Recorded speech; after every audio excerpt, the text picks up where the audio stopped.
But I have to ask, why has the Chinese dictatorship apparently got such influence on the Labor Party? So it seems. We've already had one Labor Senator, Sam Dastyari, forced to quit Parliament after taking money from a billionaire closely linked to the Chinese regime, and then taking China's side after it stole the South China Sea. We've also seen Labor officials in New South Wales take $100,000 in cash in a plastic shopping bag from that same billionaire who's now banned from Australia on national security grounds, too close to the dictatorship. And an outfit run by that very same now banned billionaire, by the way, also paid for a trip to China for Labor MPs, including federal Labor frontbencher Chris Bowen and West Australian Treasurer Ben Wyatt. I could go on with many more examples.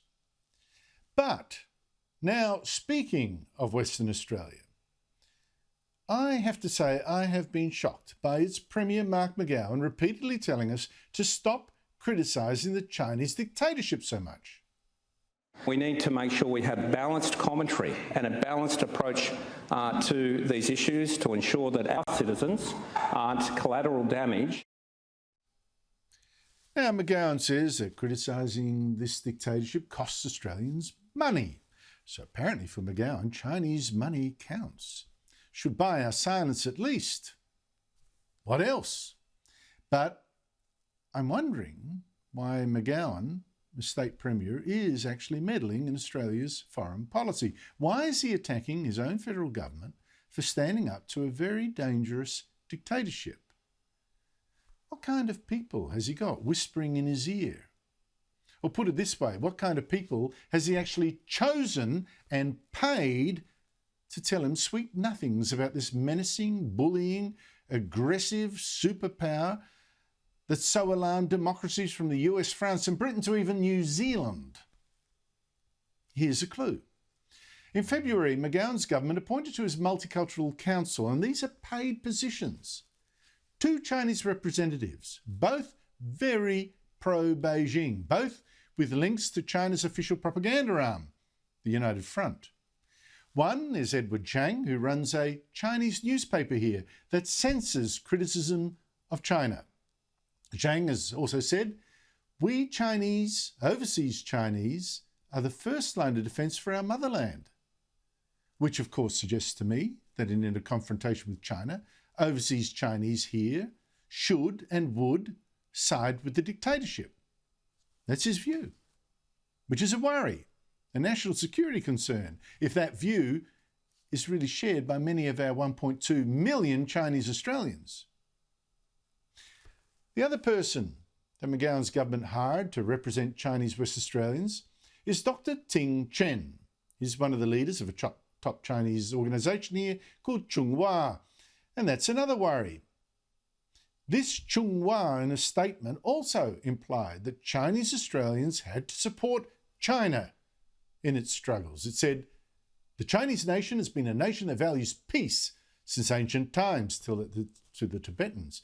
But if anyone plots wrongdoing, we will fully support the motherland in a just struggle." Well, I was wondering, how does that work out in practice? So I checked. This Ting Chen has said, for instance, that he supports the government in Hong Kong against the democracy movement there, which means, of course, that he supports China's puppet regime in Hong Kong, while it jails democracy activists, it jails journalists, and it destroys the pro-democracy Apple Daily newspaper. That is a McGowan multicultural advisor paid for by Australian taxpayers. And McGowan's government even gave this guy's association $5 million last year. The West Australian Premier gets advice from these guys? Well, if so, it shows. I mean, this West Australian Premier has said not a word in protest that I've heard of China ending democracy and free speech in Hong Kong. And China's Foreign Affairs spokesman last week even praised McGowan by name for telling our Prime Minister not to criticise China so much. Mark McGowan, he might have very pure motives, but I tell you what, licking the boots of the nastiest, most genocidal, most threatening dictatorship on this planet not a good look, to say the least.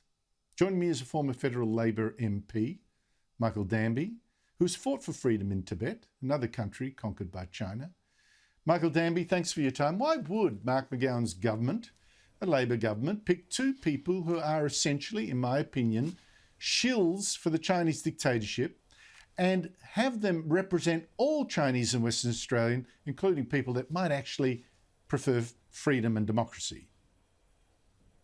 Well, what you've picked, Andrew, is a micro example of China's attempt to disengage subnational states or other organisations from Australia's national security policy, which is supported by both sides of federal politics. So it's part of the program. It is worrying, it's repeated, it's sustained, and it's because Beijing has figured that at the state level, there is neither the intellectual nor the operational capacity to understand these foreign affairs or national security issues, and they appeal to the greedy, economy-only mentality of some of these provincial leaders.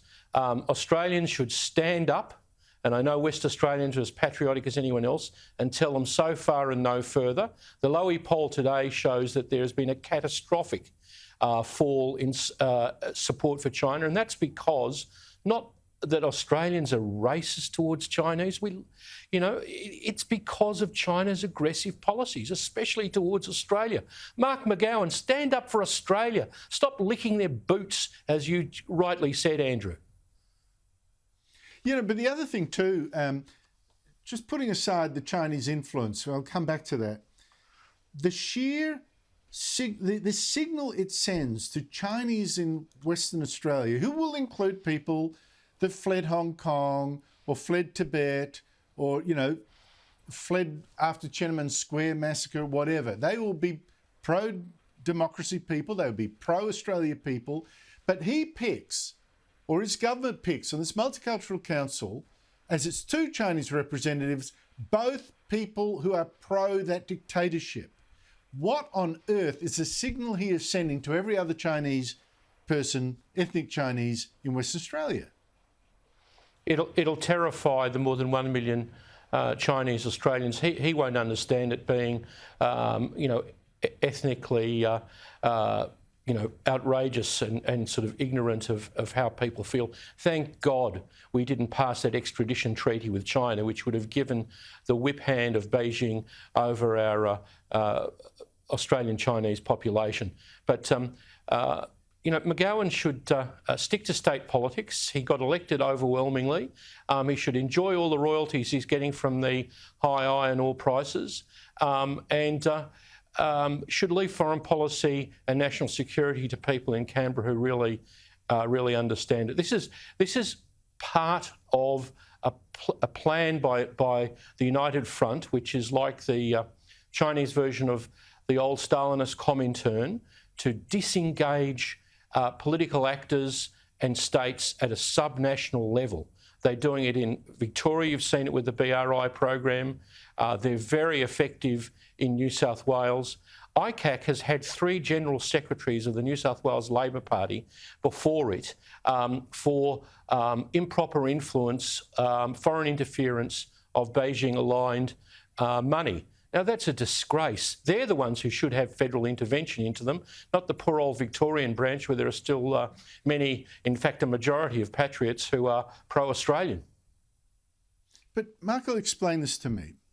You've had the Chinese funding, donation scandals in New South Wales.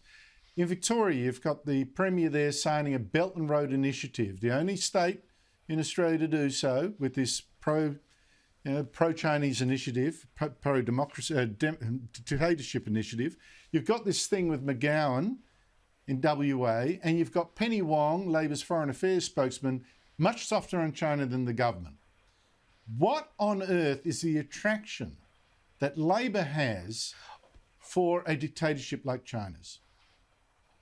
I think you've got to distinguish, Andrew, between people like Penny Wong and Paul Keating. When Paul Keating says we should be part of a Chinese-dominated Asian Development Bank, that's a legitimate economic argument. What is not okay is Huang Jinmo paying someone's laundry bills or legal bills, or bunging money to the Premier's boyfriend so he can entertain at Macquarie Street the gullible South Pacific Consul Generals for Chinese United Front functions at State Parliament. So just let's be careful. Let's distinguish between the bad guys and the good guys. There's a lot of post-politics payouts that have gone to both sides, and donations. We only have to remember what happened with Langridge and the Trade Minister. You make a good point there, Michael.